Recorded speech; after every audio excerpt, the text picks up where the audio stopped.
Salut tout le monde et bienvenue à la Chapelle en ligne. Je m'appelle Loïc et je suis le pasteur de la Chapelle en ligne. Je ne sais pas si c'est la première fois que tu te joins à nous et si tu fais partie des habitués, mais sache que je suis vraiment content que tu sois là aujourd'hui. Ce dimanche, on poursuit notre série de messages compliqués avec le pasteur Jasmin Pierre Bienvenu, un ami de la Chapelle. On l'écoute ensemble et on se retrouve juste après. Hey, bon dimanche, la Chapelle, content d'être avec vous. Je me suis levé tôt ce matin à 5h30, j'étais debout pour être là avec vous. Donc, ça fait longtemps que je suis réveillé. Peut-être pour certains d'entre vous, c'est pas assez longtemps. Et vous attendez que le café rentre au poste, mais je suis content d'être avec vous. Vous savez, je commence pas à être un habitué, mais ça fait quelques fois que je viens ici à la Chapelle, puis j'aime vraiment ça pouvoir partager mon cœur pour vous de ce que Dieu me met à cœur dans la parole de Dieu. Et j'avais hâte de venir vous revisiter et de continuer cette thématique-là. C'est compliqué. Et lorsque Pasteur David m'a téléphoné, m'a demandé « Jasmin, est-ce que tu aimerais ça être avec nous à la Chapelle? » Pour vrai, ça m'est venu tout de suite à cœur un sujet très spécial. Puis pourquoi spécial? Parce qu'en tant que pasteur, on partage plusieurs types de messages dans une année. Tu sais, comme il a mentionné, je suis pasteur à l'Église Acts 21, donc j'en prêche beaucoup de messages par année. Et on apporte plusieurs types de messages, puis il y en a qui te font vraiment vibrer. Puis je vais vous donner un clin d'œil que vos pasteurs à vous, ils n'ont pas le droit de dire, mais des fois, il y en a d'autres font moins vibrer un peu. OK, tu le fais parce que il faut que tu le fasses, puis que tu as un message, puis tu as passé une dure semaine, puis tu arrives le matin, tu donnes ce que tu as donné, mais ils te font moins vibrer. Il y a des messages qui font accroître notre connaissance biblique. Il y a des messages qui font accroître notre connaissance théologique. Il y a les messages où est-ce que aussi il y a des pasteurs qui arrivent et qui se mettent à partager plein de mots grecs, mais il y a juste lui qui trippe. Ça vous arrive, hein? Là, t'es là, c'est correct ton mot grec, mais c'est pas ça que je vais retenir en me retournant. Hey, tu t'en souviens-tu du mot grec? Non, c'est pas ça que tu parles dans l'auto, hein? Mais il y a des messages qui sont aussi très personnels, que souvent les pasteurs partagent leur cœur et que Dieu travaille notre cœur en tant qu'individu, en tant qu'homme, ou peut-être en tant que femme, mais et que par la suite, à un coup que Dieu a transformé notre cœur, on est en mesure de pouvoir le partager. Et ce matin, c'est ce genre de message-là que je viens vous partager. C'est ce genre de message très personnel. Donc, je vous le dis tout de suite, ça ne risque pas d'être le message qui va changer toute votre connaissance biblique. Ça ne risque pas d'être le message qui va transformer toute votre compréhension théologique, mais c'est un genre de message qui nous approche directement du cœur de Dieu. OK? Puis est-ce qu'il y a des gens qui sont prêts à pouvoir recevoir ce genre de message-là ce matin? Yes! Alors, ça fait quelques fois que je viens, peut-être vous connaissez mon pattern. J'aime lire une histoire de la Bible. Et ce livre-là, il est rempli d'histoires, mais pas juste d'histoires comme qu'on peut lire Walt Disney ou des trucs comme ça, des contes, mais c'est vraiment des choses qui sont vraiment arrivées. Et je crois que ces histoires-là nous parlent encore aujourd'hui. Et j'aime pouvoir prendre des histoires concrètement et se mettre dans la peau de cette histoire-là pour voir qu'est-ce que ça pourrait nous dire à nous aujourd'hui. Donc, pour ce matin, j'aimerais qu'on puisse tourner dans Luc 7. Donc, Luc chapitre 7. Si tu es nouveau un peu avec la Bible, le gros chiffre, c'est le chapitre, les petits chiffres, c'est les versets. Donc, on va lire ça ensemble. Si vous n'avez pas votre Bible, vous pouvez tourner ici. Pas vous tourner, vous pouvez juste vous tourner là, regardez là. Moi, je vais me tourner, je vais regarder là. Et on va lire ça ensemble à partir du verset 36. C'est parti. Un pharisien invita Jésus à manger. Jésus se rendit chez lui. Il s'est mis à table. Survint une femme connue dans la ville pour sa vie dissolue. Comme elle avait appris que Jésus mangeait chez le pharisien, elle avait apporté un flacon d'albâtre rempli de parfum. Elle se tint derrière lui à ses pieds. Elle pleurait. Elle se mit à mouiller de ses larmes les pieds de Jésus. Alors elle les essuya avec ses cheveux. En les embrassant, elle versait le parfum sur eux. En voyant cela, le pharisien qui l'avait invité se dit, si cet homme était vraiment un prophète, en parlant de Jésus, il saurait quelle est cette femme qui le touche, que c'est quelqu'un qui mène une vie de débauche. Jésus lui répondit à haute voix, Simon, j'ai quelque chose à te dire. Oui, maître, parle, répondit le pharisien. Il était une fois un prêteur à qui 2 hommes devaient de l'argent. Le premier devait 500 pièces d'argent, le second 50. Comme ni un ni l'autre n'avait de quoi rembourser leur dette, il fit cadeau à tous deux de ce qu'il lui devait. À ton avis, lequel des deux l'aima le plus? Simon répondit, celui, je suppose, auquel il aura remis la plus grosse dette. Voilà qui est bien jugé, dit Jésus. Puis, se tournant vers la femme, il reprit, tu vois cette femme? Eh bien, quand je suis entré dans ta maison, tu ne m'as pas apporté d'eau pour me laver les pieds, mais elle me les a arrosés de ses larmes et les a essuyés avec ses cheveux. Tu ne m'as pas accueilli en m'embrassant, mais elle, depuis que je suis entré, elle n'a cessé de couvrir mes pieds de baisers. Tu n'as pas versé d'huile parfumée sur ma tête, mais elle a versé du parfum sur mes pieds. C'est pourquoi je te le dis, ses nombreux péchés lui ont été pardonnés. C'est pour cela qu'elle m'a témoigné tant d'amour. Mais celui qui a eu peu de choses à se faire pardonner ne manifeste que peu d'amour. Puis il dit à la femme, tes péchés te sont pardonnés. Les autres invités se dirent en eux-mêmes, qui est donc cet homme qui ose pardonner les péchés? Mais Jésus dit à cette femme, parce que tu as cru en moi, tu es sauvée, vas en paix. Wow! Et j'aimerais parler ce matin à partir de ce passage-là. Le titre de mon message, c'est « La puissance de la vulnérabilité ». On va parler de la vulnérabilité ce matin et j'aimerais ça qu'on puisse prier ensemble. J'aime prier pour qu'on puisse prendre connaissance d'une personne qui est ici dans la salle, qui est le Saint-Esprit. Et j'aimerais ça qu'on puisse prier parce que des fois, on peut recevoir beaucoup d'informations. On peut recevoir beaucoup d'informations de qu'est-ce que je dis, mais c'est le Saint-Esprit qui passe de la tête au cœur et qui vient faire une transformation directement. Alors, j'aimerais prier à Dieu, le Saint-Esprit, de faire une œuvre en nous ce matin, puis par la suite, on va se lancer dans le message. Donc, si vous voulez, ensemble, on peut fermer nos yeux, courber notre tête. Père éternel, je te remercie pour ce merveilleux dimanche où est-ce qu'on peut être rassemblés ici en Église. Et Père éternel, je te prie qu'on puisse ressortir d'ici non seulement avec de l'information, non seulement avec un encouragement, mais qu'on puisse avoir une transformation de cœur, que tu puisses venir parler spécifiquement à une sphère de nos cœurs et qu'on puisse ressortir d'ici avec « Oh, ça va nous avoir fait du bien », nous pousser à transformer nos relations et se rendre compte que oui, c'est compliqué, mais c'est bon lorsqu'on investit du temps. Donc, Père éternel, je te remercie pour ce matin. Utilise mes mots, utilise mes paroles, utilise la louange par la suite et je suis convaincu qu'on va pouvoir sortir d'ici transformé si tu agis. Donc, Dieu, viens agir et on te remet cette réunion-là en tes mains. Et tout le monde dit avec moi? Amen, amen, amen. Qui ici est en couple? En levant la main. En couple? Ou qui t'a déjà été en couple, tu peux aussi lever la main. Et qui aimerait être en couple? OK, garde ta main levée, garde ta main levée. Tu peux regarder autour de toi. Parfait. On va se le dire, l'Église, c'est une bonne place. Hein? Mais si vous êtes en couple, vous avez déjà été en couple, j'aimerais ça que vous essayiez de vous rappeler vos débuts de fréquentation. Hein? Les débuts de fréquentation, c'est tellement wow, c'est tellement beau. Puis avouez qu'il y a des moments weird où on agit des fois de manière weird qui ne représentent pas les mois d'après. Hein? Au début, pour vrai, on dirait qu'on n'est pas autant authentique et vulnérable que par la suite, qu'est-ce qu'on peut laisser, qu'est-ce qu'on peut être dans les semaines ou les mois après. Puis c'est drôle, moi, on veut se faire croire qu'on est tout le temps vrai. Là. Mais honnêtement, les fréquentations au début, c'est superficiel. Moi, pour vrai, je trouve ça, c'est superficiel. Tout est rose, tout est beau. Hein? On aime dire, on est pareil. Hein? Quand tu ne l'es pas tant que ça, t'es là, puis là, t'es là, hey, moi, je suis un sportif, j'aime le sport. Ah, moi, tout, pour vrai, j'ai des runnings de sport. Ils sont neufs, je les utilise pas, mais on est pareil. Hein? Tu sais, quand on parle, puis là, hey, aujourd'hui, la mode, c'est quoi? J'aime voyager.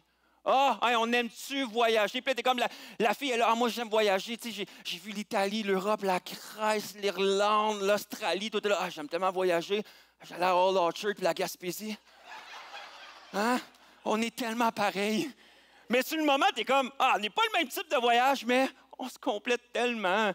On trouve ça tellement cute. T'es comme, OK, toi, t'aimerais ça avoir des enfants? Ah ouais, moi, j'aimerais ça en avoir 4 ou 5. OK, moi, je pensais à un, mais on se complète. C'est tellement beau, puis on dirait qu'on n'est pas vulnérable, on n'est pas vrai, puis, puis en même temps, plus les mois passent, les semaines, les jours passent, tout d'un coup, on dirait que nos masques, hein, notre vrai moi, notre vrai nous fait surface, les masques tombent, la superficialité tombe, ce qui frappe les yeux également s'estompe, et ce qui est caché fait surface. Hein? Plus que la confiance se gagne, plus qu'on découvre, OK, la personne est prête à rester avec moi, OK, on va commencer à lui montrer plus qui je suis pour vrai. Et au début, on est tout le temps là. Wow. Wow. Puis après ça, on est plus. Oh. Oh. Oh, c'est quoi? C'est quoi? Puis ma femme est là, puis je vous garantis que dans la dernière année, ça fait 1 an qu'on est mariés en février, puis je vous garantis qu'au début, c'était wow! À la journée du mariage, on s'est mariés en République dominicaine, sur le bord de la plage. La journée de notre mariage, il y avait un arc-en-ciel. Je vous le dis, là, il y avait du wow, là. Ben, après ça, on est retourné à la maison, puis là, ça commence à faire wow! Wow! Mais, je veux vous dire, ça va super bien, on est follement amoureux, tout ça. Mais on a passé par quelques étapes dans notre fréquentation où est-ce que, des fois, on prétendait être quelqu'un, puis finalement, un coup qu'on est plus près de l'un de l'autre, là, on est vraiment, on sait vraiment le vrai nous refait surface. Mais par exemple, dans n'importe quelle relation, que ce soit des relations de couple ou des relations d'amitié, de famille, de collègues, quoi que ce soit, c'est facile qu'avec le temps, lorsqu'on commence à vivre des blessures, des déceptions, des défis, des conflits, que tranquillement, on commence à se remettre des masques. Peut-être que vous l'avez déjà vécu. C'est comme si on commence à mettre des murs et on commence à vouloir se cacher pour se protéger. Puis c'est normal. On veut se protéger des relations. On veut cacher des fois notre honte. On veut bien paraître. Il n'y a pas personne qui fait comme « moi, je m'en fous, ne dérange pas de mal paraître ». Non, on veut tous bien paraître. On ne veut pas être rejeté. Et voici mon cœur pour nous ce matin. Si aujourd'hui, on choisissait de déposer nos masques aux pieds de Jésus, de dire, je vais arriver véritablement comme je suis aux pieds de Jésus, et par la suite, ça va affecter également mes relations autour. Si on choisissait ensemble ce matin de choisir l'authenticité, la vulnérabilité, et c'est ce qui m'amène dans l'histoire de Luc 7 qu'on a lu tantôt. Selon moi, cette histoire-là, puis moi, c'est quelque chose qui m'a touché personnellement avec cette histoire-là. Pour moi, c'est une belle image de la vulnérabilité qu'on peut avoir devant Dieu et devant les autres. On voit cette femme-là qui est reconnue dans la ville, qui n'est pas juste reconnue dans l'histoire, là, elle est reconnue même dans toute la vie entière, parce que son histoire est dans la Bible, mais elle est reconnue comme une femme de débauche, remplie de péchés. C'est une prostituée. Donc, à ce moment-là, les gens la dédaignent. Okay? Et surtout les gens spirituels. On ne veut pas s'associer avec ce type de personne-là. Et elle est reconnue comme ayant une vie de désordre. Mais ça nous dit qu'à ce moment-là, cette femme-là, ça nous dit, elle se tint derrière Jésus, à ses pieds. Elle pleurait. Elle mouillait ses pieds avec ses larmes. Elle les essuyait même avec ses cheveux, en les embrassant. Puis elle versait du parfum même sur ses pieds. Et je crois qu'à ce moment-là, ça nous démontre que cette femme-là avait soif de connexion avec Jésus. Elle avait soif, non seulement de connexion, mais de pardon. Elle avait soif d'une bénédiction. Elle avait soif de connecter pleinement avec lui. Puis je pense que chacun d'entre nous, on a ces mêmes soifs-là. On a ces désirs-là. On a soif de pardon. Que ce soit le pardon d'un membre de notre famille, que ce soit d'un ami qu'on a blessé, d'une frère, d'une soeur, d'un collègue de travail qu'on sait qu'on a mal agi, qu'on a mal répondu, qu'on n'a pas été un aussi bon collègue. Un soif de pardon de notre mari, de notre femme, parce qu'on sait qu'on n'a pas été le bon mari ou la bonne femme que Dieu aurait voulu qu'on soit. Et on a soif de ce pardon-là pour vivre cette réconciliation-là. On a soif de connexion également. On a soif de vivre un cœur à cœur avec les gens autour de nous. On a soif d'une connexion plus profonde, peut-être avec notre chum, notre blonde, notre mari, notre femme. Peut-être qu'il y a été un temps où est-ce qu'on était super connectés. Et la routine de la vie, les blessures et tout ça nous a déconnectés tranquillement. Et on a cette soif-là de se reconnecter ensemble. On a soif peut-être avec nos collègues de travail, des relations dans notre 5 à 7. De dire, hey, j'aimerais ça qu'on arrête d'avoir juste du small talk, puis qu'on puisse aller dans du deep talk. Parler du cœur, des vraies affaires. On a peut-être le soif d'une bénédiction. Le soif d'une bénédiction comme cette femme-là, de vivre une bénédiction d'une relation en santé. Tu le sais, tu vois les autres relations autour de toi, tu fais comme « Ah, j'aimerais ça goûter à ces fruits-là. J'aimerais ça que ça me fasse du bien à moi aussi. J'aimerais ça recevoir la bénédiction de Dieu sur ma vie, de sentir qu'il est avec moi et pour moi. Et j'aimerais ça goûter à ça. » Et je crois que cette femme-là, cette prostituée-là avait cette soif-là. Mais elle avait 2 choix. Elle avait 2 choix. Premier choix, de mettre un masque et de prétendre. Comme souvent, je crois, et que j'ai souvent fait et que je lutte à vouloir faire également. OK, je suis pécheresse. OK, il ne faut pas que ça paraisse. Hey, je sais, c'est 2 hommes spirituels. Non seulement on a Jésus qui est Dieu, et on a ce pharisien-là qui représente la stature spirituelle, qui est comme le pasteur à cette époque-là. Et eux sont saints, sont parfaits, sont merveilleux. Alors, OK, je vais bien m'habiller, je vais arriver avec une attitude de servante, je vais être super clean, je vais essayer de camoufler mon péché, je vais prendre mon parfum, OK, je vais essayer de camoufler l'odeur de la débauche de ma vie, je vais être clean, je vais essayer de bien paraître, bien parler, être saine, puis j'espère que quand Jésus va me regarder, il va faire « Ah, quelle femme extraordinaire que je vais bénir! » Parce qu'elle a l'air si belle, si parfaite, si merveilleuse. En plus, le pharisien est là. Et on sait que le pharisien, eux autres, ils jugent les gens qui ont du péché dans leur vie. Donc, en plus, lui, il est là, puis il va me regarder de travers parce qu'il sait qu'est-ce que je suis. Donc, OK, puis je rentre dans sa maison. Fait que si je rentre dans sa maison, il va vouloir me rejeter rapidement. Fait que je vais essayer de bien paraître et de ne pas me faire juger. Je veux me faire accepter. Elle avait le choix de faire ça. Ou elle avait le choix d'être vulnérable et authentique. OK, je vais venir à Jésus tel que je suis. Je suis consciente de mon péché, je suis consciente de ce que je dégage, je suis consciente de ce que j'ai l'air, mais je suis tanné de prétendre. Je suis tanné de faire assemblant. D'habitude, j'utilise ce parfum-là pour camoufler qui je suis. Maintenant, je vais prendre ce parfum-là puis je vais le verser aux pieds de Jésus, puis juste pour lui montrer que comme, toi, tu mérites cette bonne odeur-là, cette vie-là, de bien paraître. Moi, ça, c'est mon masque, je le mets à tes pieds. Ce parfum-là, c'est mon masque avec quoi je me calmoufle. Je le mets à tes pieds, j'en veux plus. Puis en passant, I don't care de ce que le pharisien va penser de moi. Je m'en fous de ce qu'il va penser de moi parce que la soif de connexion, la soif du pardon de Dieu, la soif de la bénédiction est beaucoup plus grande que la peur du jugement. Je veux connecter avec Jésus. Je veux qu'il voit qui je suis réellement.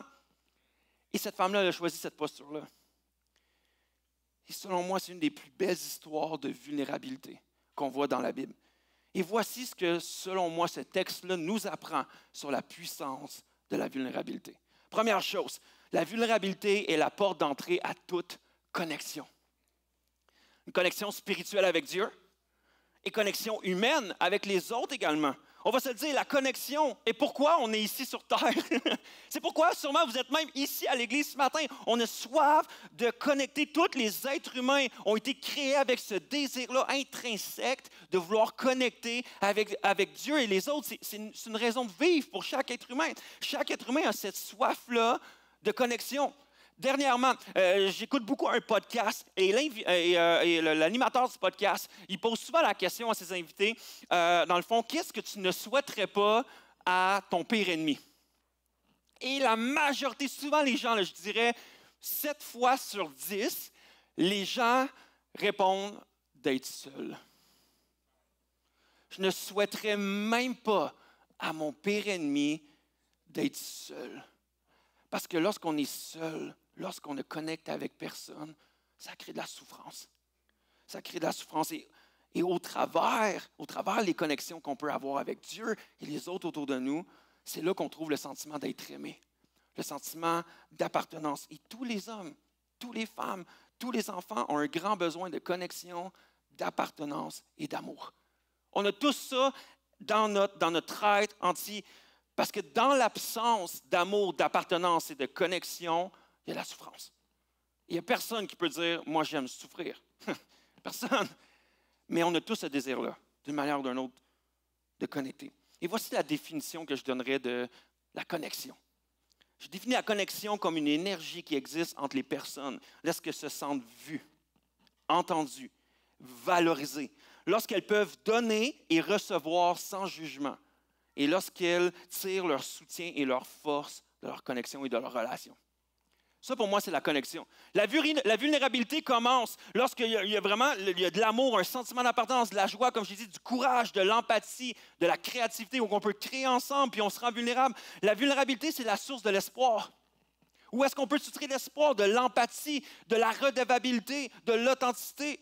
Si on veut plus de connexion avec les autres, on veut que ça soit plus grand, on veut que notre vie spirituelle soit plus profonde et plus significative, je pense que ça commence avec la vulnérabilité. Et voici ma thèse de Luc 7. Moi, je l'ai vécu comment Dieu m'a beaucoup touché et transformé au travers de ce passage-là. Puis je ne dirais pas que j'en ferais une doctrine, là, tout ça, mais je veux vous parler de mon cœur au travers de ça. Je crois que dans cette histoire-là, autant le pharisien et la femme pécheresse avaient soif d'une connexion et de la bénédiction de Jésus. Je crois que les deux avaient ce désir-là. Autant le pharisien et la femme voulaient se sentir aimés et accepter Jésus. Je dis ça parce qu'à cette époque-là, inviter quelqu'un à manger, c'était ultra significatif. Tu n'invitais pas quelqu'un dans ta maison et à manger que tu ne voulais pas t'associer avec cette personne-là. Okay? Donc, si tu invitais quelqu'un, tu es comme, je l'aime, je l'accepte, je suis d'accord avec qui elle est, je suis d'accord avec ses choix et je veux m'associer à cette personne-là, je quitte même qu'elle m'influence plus dans qui elle est. Donc, lorsque le pharisien a invité Jésus, Il y avait ce désir-là de connexion quelque part. Il était prêt à vouloir s'associer avec lui. Mais voici ce qui prend place, qu'on a vu dans Luc 7, verset 39. En voyant cela, lorsque la femme a déposé le parfum au pied de Jésus et lorsqu'elle pleurait, en voyant cela, le pharisien qui avait invité Jésus se dit, « Si cet homme était vraiment un prophète, il saurait qui est cette femme qui le touche et que c'est quelqu'un qui mène une vie de débauche. » Et on a lu l'histoire où est-ce que Jésus continue avec, OK, il y a deux hommes qui ont des dettes et tout ça, et à qui qu'on pardonne le plus, c'est celui qui a vraiment reçu, la dette a été plus comblée, la plus grosse dette, tout ça. Mais il continue au verset 44. Il dit ceci. Puis se tournant vers la femme, il reprit, « Tu vois cette femme? Eh bien, quand je suis entré dans ta maison, tu ne m'as pas apporté d'eau pour me laver les pieds. Mais elle me les a arrosés de ses larmes et les a essuyés avec ses cheveux. Tu ne m'as pas accueilli en m'embrassant, mais elle, depuis que je suis entré, elle n'a cessé de couvrir mes pieds de baisers. Tu n'as pas versé d'huile parfumée sur ma tête, qui était la coutume à ce moment-là d'accueil et de tout ça. Mais elle a versé du parfum sur mes pieds. » J'ai l'impression que tous les deux, la femme et le pharisien, voulaient connecter avec Jésus. Mais seulement un des deux s'est rendu vulnérable. Une des deux personnes était prête à être vraie avec Jésus. Seulement une des deux personnes a choisi l'authenticité et l'autre a choisi de paraître, le masque. Et voici un point important de mon message. Et ça, c'est la phrase que tu peux retenir. Ça ne me dérange pas. Si tu veux la noter, ça ne me dérange pas. Si tu veux la poster, ça ne me dérange pas. Tu peux faire ce que tu veux. Si tu veux l'oublier, ça serait plate. Ça serait plate.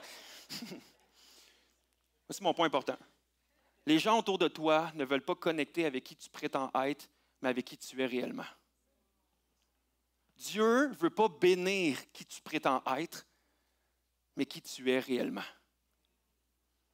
La vulnérabilité est la porte d'entrée à toute connexion. Deuxièmement, la vulnérabilité n'est pas un signe de faiblesse. Oh, que moi j'étais là depuis des années. Toujours dans ma thèse de Luc 7, j'ai l'impression que le pharisien a vu l'opportunité de se rendre vulnérable. Il a vu l'opportunité de laver les pieds, qui était coutume, qui était le... Tu sais, mettons, tu arrives chez moi, puis tu arrives avec ton manteau, tes bottes, je vais faire « Hey, tu peux mettre tes bottes là, OK, prends-moi ton manteau, OK, je vais aller l'accrocher sur le support ou le garde-robe, OK, tu veux-tu un verre d'eau, tu veux-tu quelque chose à boire? » C'est la politesse aujourd'hui de faire ça. Mais à ce moment-là, de laver les pieds, de donner un baiser, de verser l'huile sur la tête, c'était vraiment la coutume de politesse. Mais c'était souvent fait aussi par des esclaves, des personnes qui étaient des serviteurs dans la maison. Mais dans ce moment-là, je pense que le pharisien qui était l'autre aussi, il pouvait faire ça. Mais je crois que le pharisien a vu ça comme un signe de faiblesse. Je ne vais pas m'abaisser pour laver les pieds de Jésus. Parce que d'habitude, c'est les esclaves qui le font. Je vais pas lui donner un baiser sur sa tête. Non, parce que moi, je suis trop important. Je suis trop important pour faire ça, pour donner un baiser, pour verser de l'huile. En fait, je crois que je suis trop fier. Je suis trop fier pour faire ça. Et voici la réalité. Les statistiques démontrent que pour beaucoup, la vulnérabilité est vue comme une faiblesse. Croire que la vulnérabilité est une faiblesse, en fait, c'est de croire que les émotions sont une faiblesse.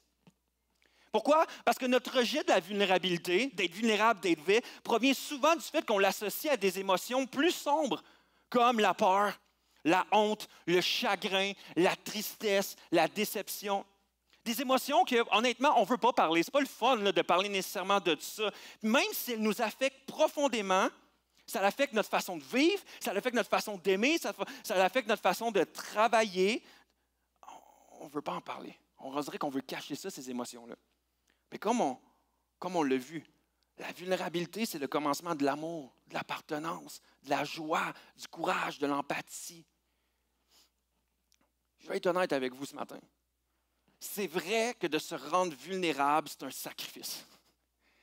En fait, c'est vrai que de se rendre vulnérable, c'est un risque.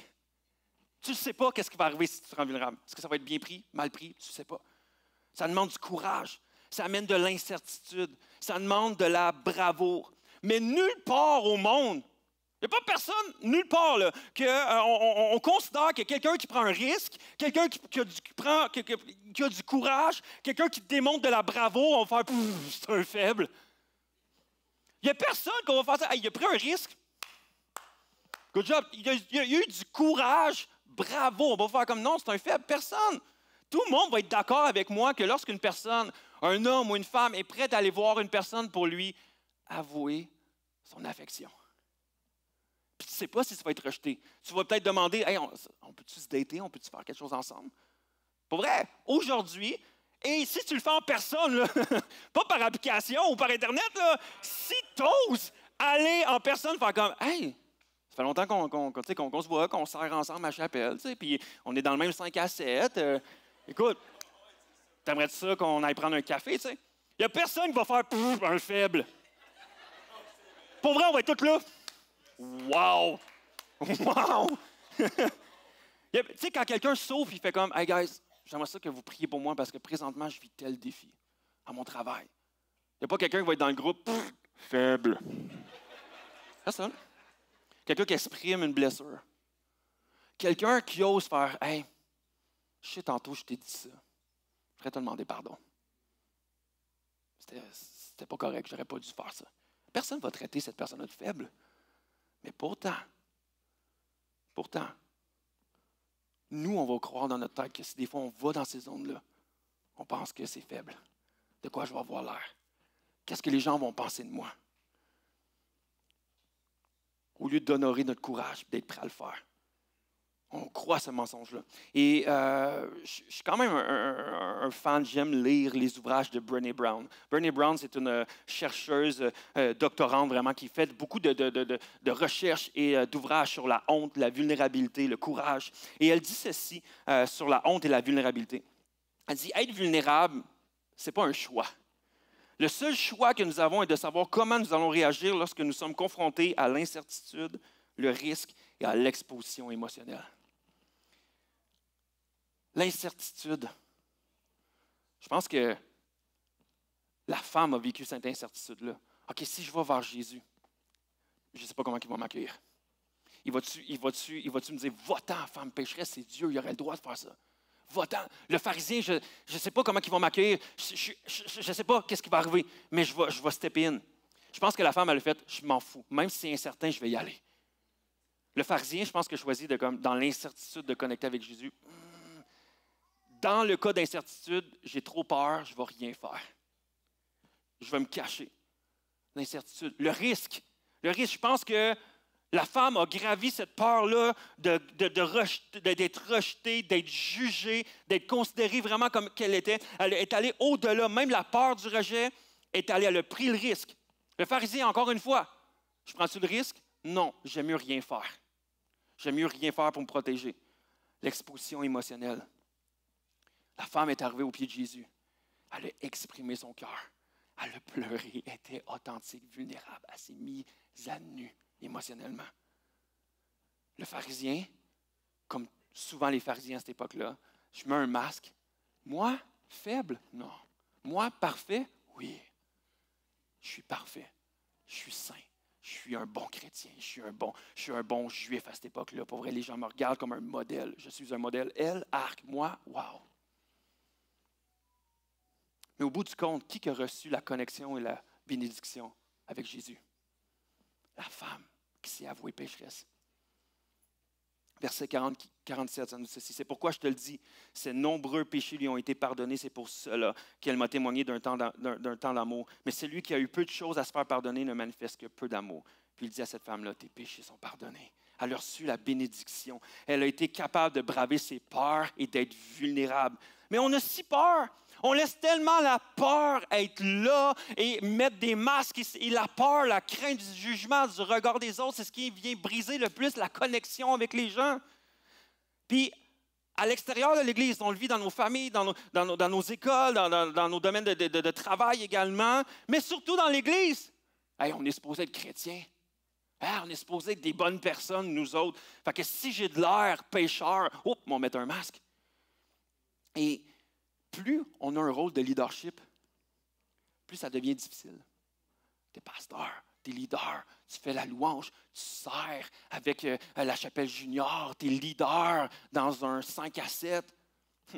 Le pasteur Craig Groeschel a dit un jour, puis ça, j'ai trouvé ça tellement bon. On peut impressionner les gens par nos forces et nos accomplissements, mais c'est par nos faiblesses que nous entrons en connexion avec eux. C'est quand on partage nos faiblesses, quelqu'un fait comme « Ah, je peux m'associer, je relate. » Un autre pasteur me dit « Je ne fais pas confiance à un chrétien qui n'a jamais de requête de prière. Je trouvais ça bon.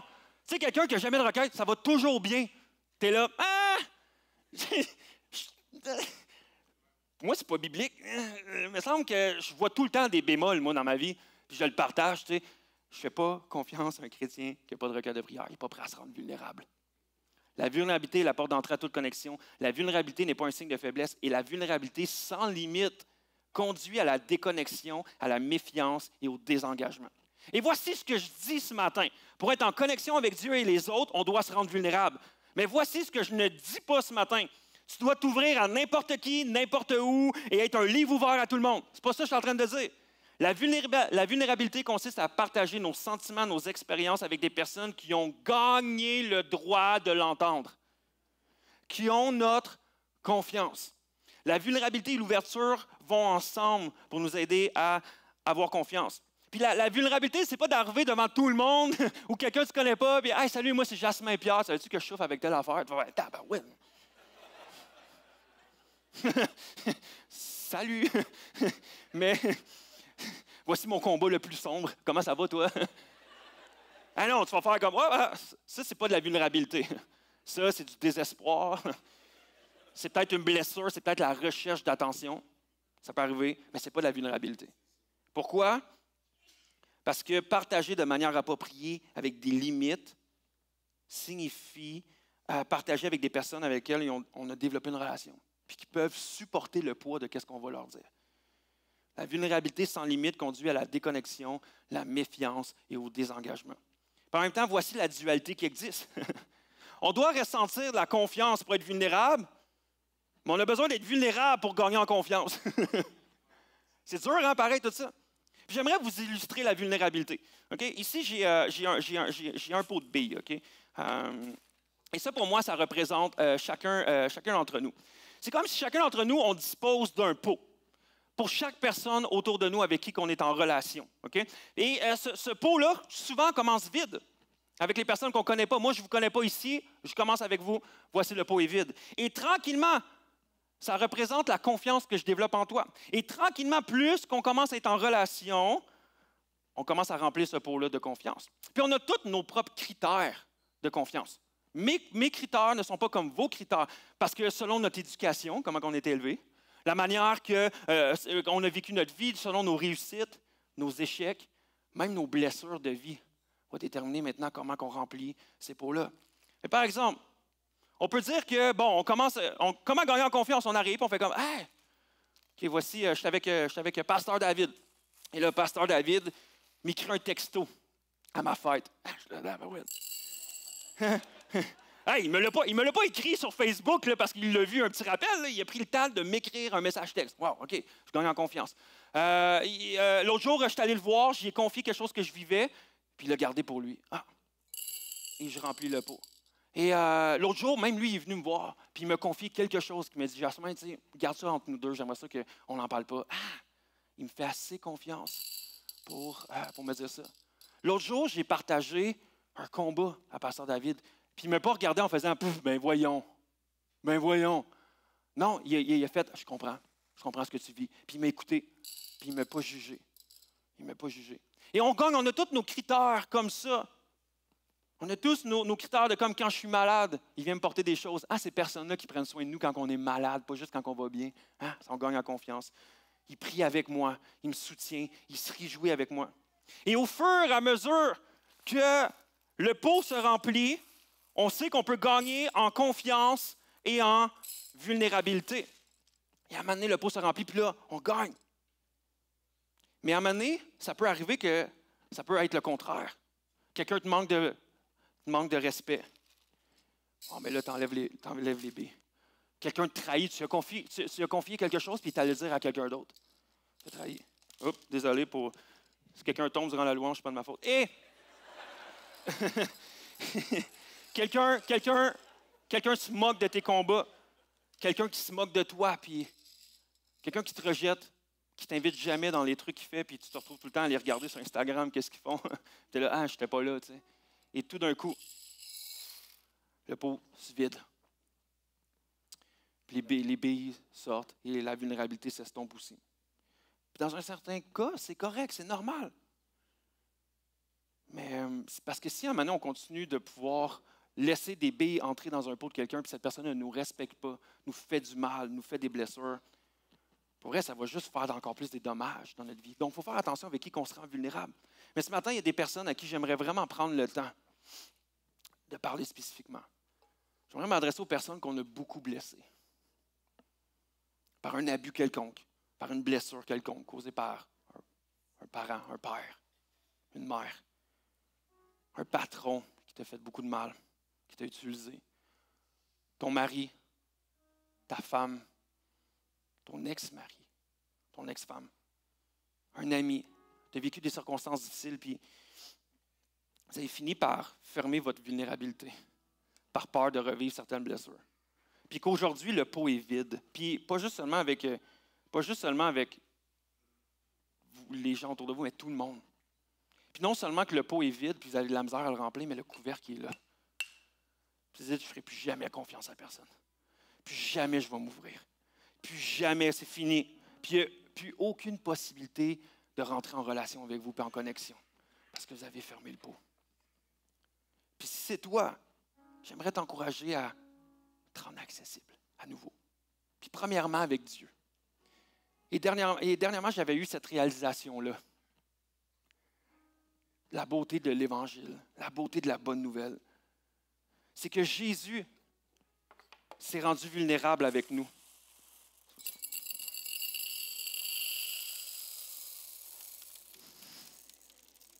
Je suis désolé. Jésus s'est rendu vulnérable envers nous, mais avec un pot plein, à rebord. Il s'est rendu vulnérable avec un pot plein, complètement plein. Jean 3,16 nous dit, « Car Dieu a tant aimé le monde qu'il a donné son Fils unique, afin que quiconque croit en lui ne périsse point, mais ait la vie éternelle. » Afin que quiconque...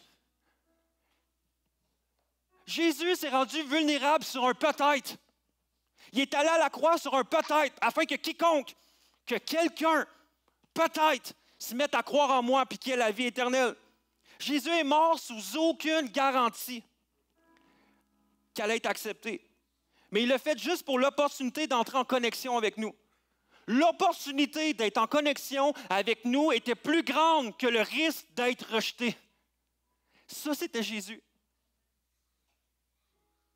Je sais que je peux me rendre complètement vulnérable, premièrement devant Dieu, parce que Jésus s'est rendu complètement vulnérable devant moi, pour que je puisse l'accepter. Puis la réalité, c'est que d'une manière spirituelle, dans notre relation avec Dieu, on a si peur que nos fautes, nos dépendances, nos péchés, nos échecs, nos actions qui ont blessé les autres autour de nous, que Dieu ne voudra plus jamais rien savoir de nous, que Dieu va nous rejeter. Et même si on ne se le dit pas régulièrement, on pense ça d'une manière ou d'une autre, que Jésus il va voir qui je suis réellement, que Dieu va voir qui je suis réellement, puis qu'il va nous rejeter. On a si peur que Dieu nous rejette. Mais j'aimerais vous dire, la chapelle, qu'à cause de la croix, je sais que je peux me rendre complètement vulnérable devant Dieu avec assurance, sans avoir peur d'être rejeté. Parce que c'est ça qui s'est passé à la croix, c'est qu'au moment où Jésus était à la croix, Dieu le Père a rejeté Jésus pour que chacun d'entre nous, on puisse être aimé, avoir le sentiment d'appartenance et appartenir à sa famille et d'être en connexion constante avec lui. Dieu a été prêt à rejeter son Fils pour être en connexion avec nous, sur un peut-être. Sur un quiconque.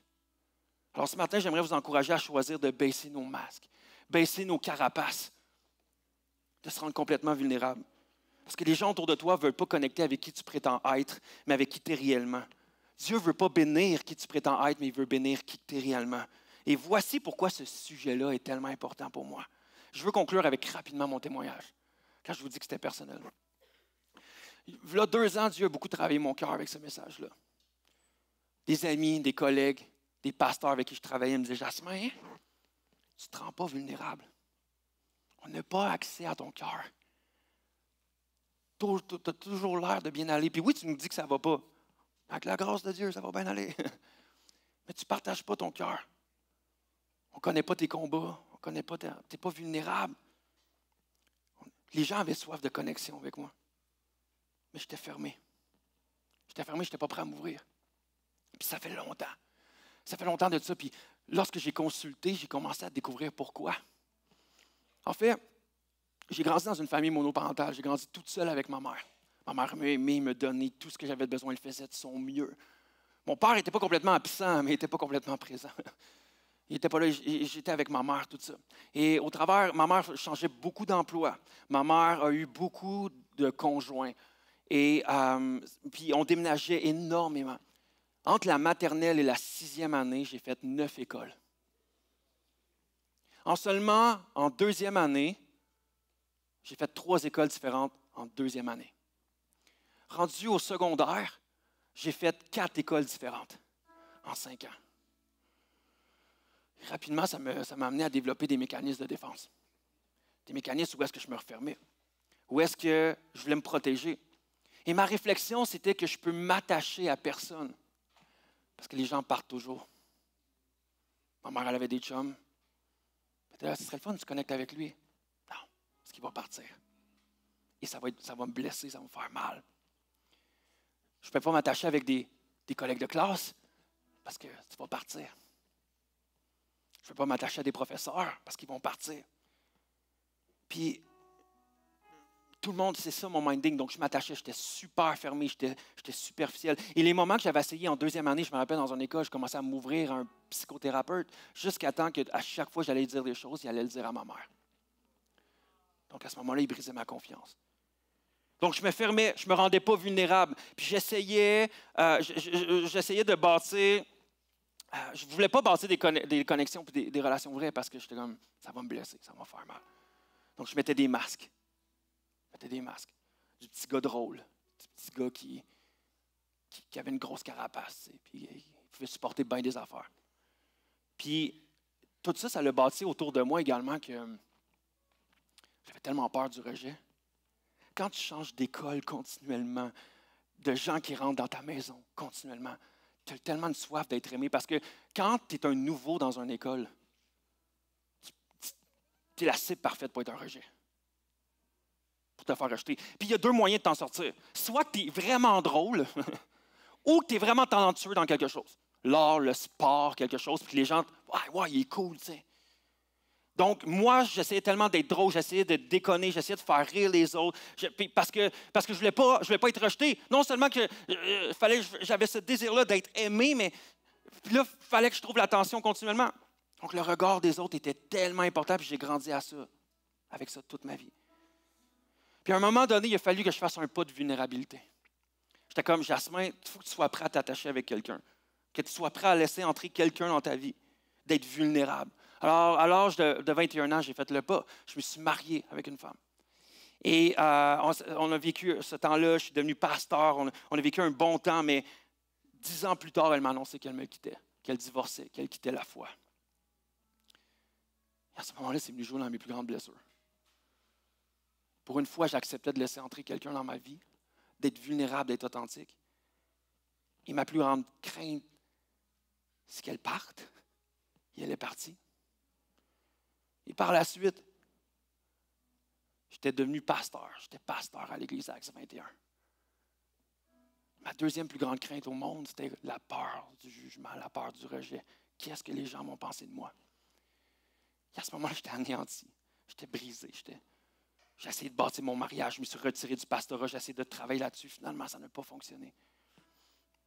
J'ai tout fait pour me battre. Mais à ce moment-là, j'avais tellement peur. Ma situation se parlait partout au Québec. Il y a des gens partout. Je recevais des emails de gens de partout sur Instagram. Des gens qui me disaient qu'est-ce que j'aurais dû faire, qu'est-ce que je dois faire, pourquoi je suis là aujourd'hui, quel point je suis un mauvais pasteur, un mauvais mari. D'autres qui m'encourageaient, par exemple. Mais ça venait tellement jouer dans ces blessures-là. Mais à un moment donné, il a fallu que je prenne un pas.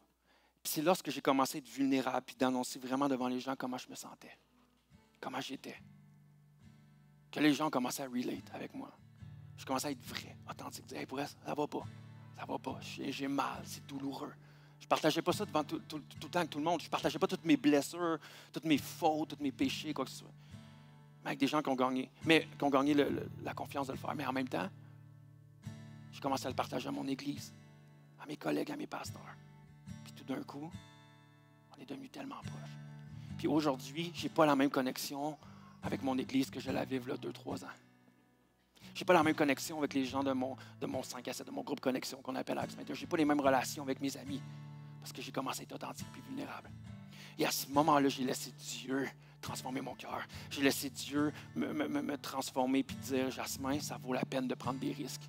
Parce que tout d'un coup, les gens ne relatent pas avec nécessairement tes forces et comme Craig Rochelle l'a dit, tes réussites. Mais les gens s'associent à ton témoignage. Puis il y a certaines personnes ici, vous avez tellement un témoignage puissant de ce que Dieu a fait. Mais par peur du jugement, du rejet, quoi que ce soit, vous avez mis des masques, puis il n'y a personne qui sait ça. Et aujourd'hui, je veux vous encourager à commencer à arriver avec un pot devant les gens. Et moi, c'est ça que j'ai fait, voilà quelques années, voilà 2 ans. J'ai recommencé avec un pot devant les gens. J'ai fait, on va connecter ensemble. On va connecter ensemble. Et peut-être que c'est toi ce matin. Tu as vécu des situations semblables à la mienne, ou peut-être autres, mais ça te parle. Tu as soif de connexion. Tu as soif de connexion avec ton mari, ta femme, ton collègue, quelqu'un dans ton 5 à 7, quelqu'un dans ta famille, ton enfant qui s'est brisé, ton père, ta mère. J'aimerais aujourd'hui qu'on choisisse la vulnérabilité. Puis pas par nos propres forces, par celle que Jésus nous donne. Parce que Jésus l'a fait, Jésus a passé par là. Est-ce qu'on peut se lever ensemble, la chapelle? On va terminer en louange.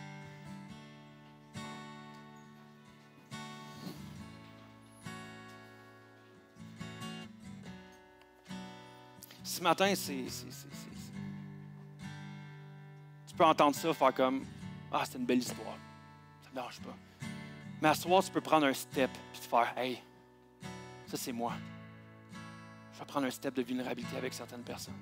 Je vais avouer ma faute. Je vais confesser. Je veux me repentir. » Et il y a beaucoup plus de courage à prendre un risque de vulnérabilité que de se fermer.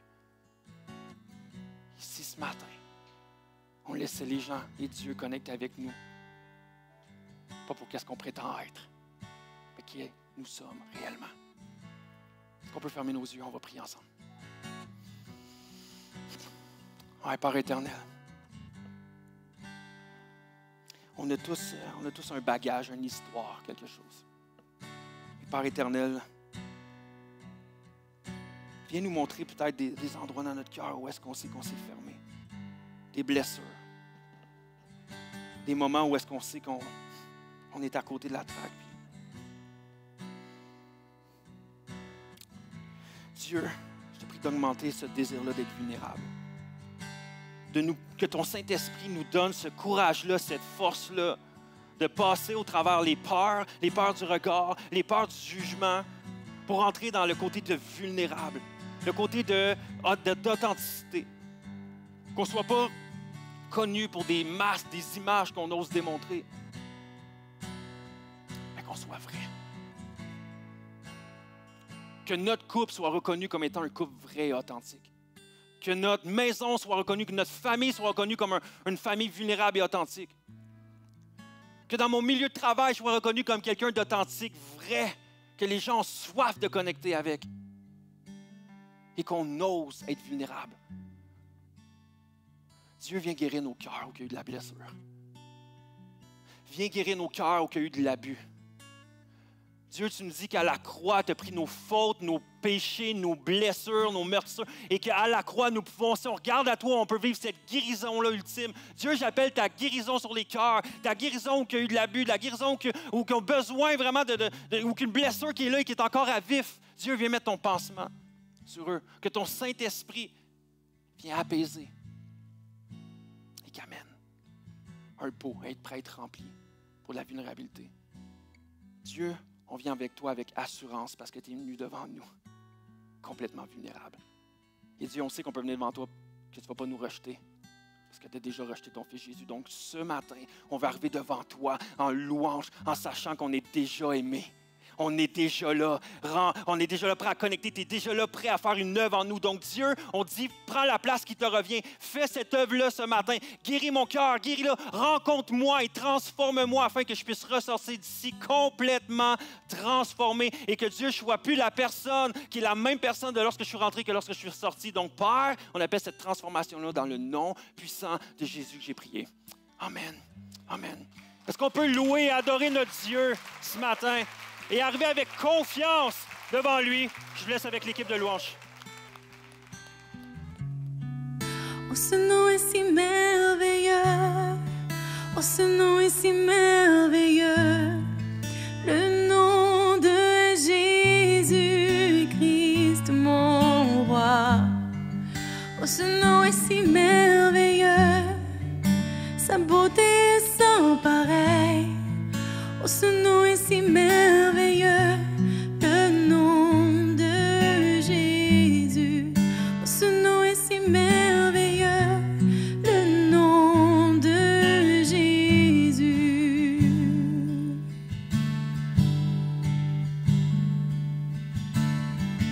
Tu étais là dès la création.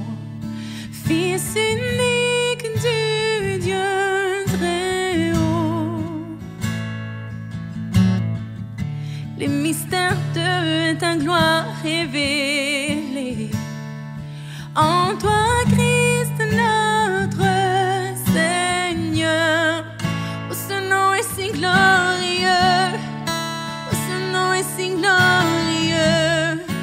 Le nom de Jésus-Christ, mon roi. Oh, ce nom est si glorieux. Sa beauté est sans pareil. Oh, ce nom est si glorieux. Le nom de Jésus. Oh, ce nom est si glorieux. Le nom de Jésus.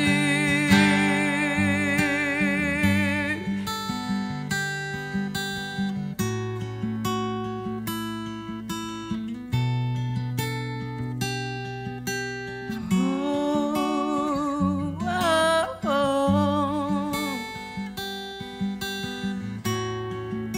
Yeah, yeah, yeah. La terre a tremblé, le voile s'est déchiré, des armes à la mort et le péché.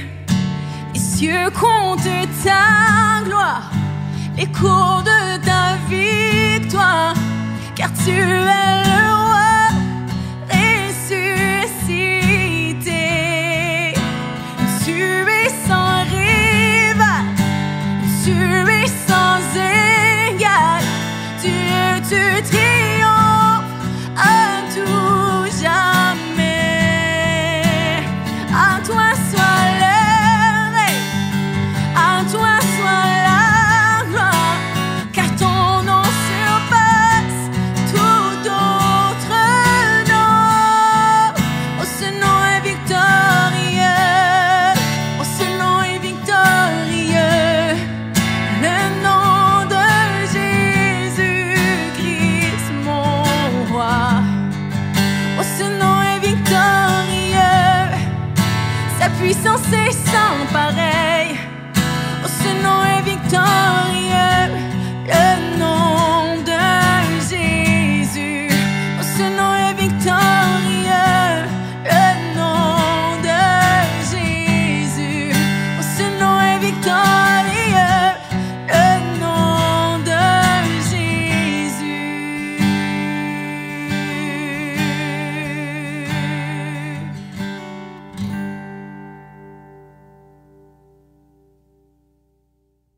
Merci à Jasmin Pierre pour son message. C'est tellement important la redevabilité. Puis qu'on le veuille ou non, on a tendance à mettre notre masque. Peut-être que c'est parce que tu as été blessé, ou peut-être c'est pour bien paraître. Être vulnérable, c'est un risque. Tu peux être blessé. Et c'est sûr que tu ne vas pas t'ouvrir à n'importe qui, mais ça prend la vulnérabilité pour avoir des vraies relations. Alors je t'encourage à être vulnérable cette semaine. Il y a plusieurs façons de vivre la vulnérabilité dans notre Église et l'une d'entre elles, c'est nos 5 à 7, nos petits groupes qui se rencontrent en semaine pour échanger sur la parole de Dieu et la rendre plus vivante dans nos vies. On a des groupes dans toutes les villes où on a une chapelle et même ailleurs. Tu peux aller sur notre site web sous l'onglet 5 à 7 si tu es intéressé. Tu peux aussi te joindre à notre after le lundi à midi pour discuter du message d'aujourd'hui et prier les uns pour les autres. Tu trouveras un lien Zoom sur notre site web. Merci à tous ceux qui donnent semaine après semaine. C'est grâce aux dons qu'on reçoit qu'on peut vivre l'Église ensemble toutes les semaines, que ce soit en ligne ou en personne. Si tu appelles la chapelle ton Église, je t'invite à donner de façon régulière. Tu peux donner de façon automatique en allant sur notre site web ou notre application mobile. Merci de participer à faire la différence autour de nous. La semaine prochaine, on continue notre série compliquée avec pasteur David Potier. En attendant, je te souhaite une belle semaine.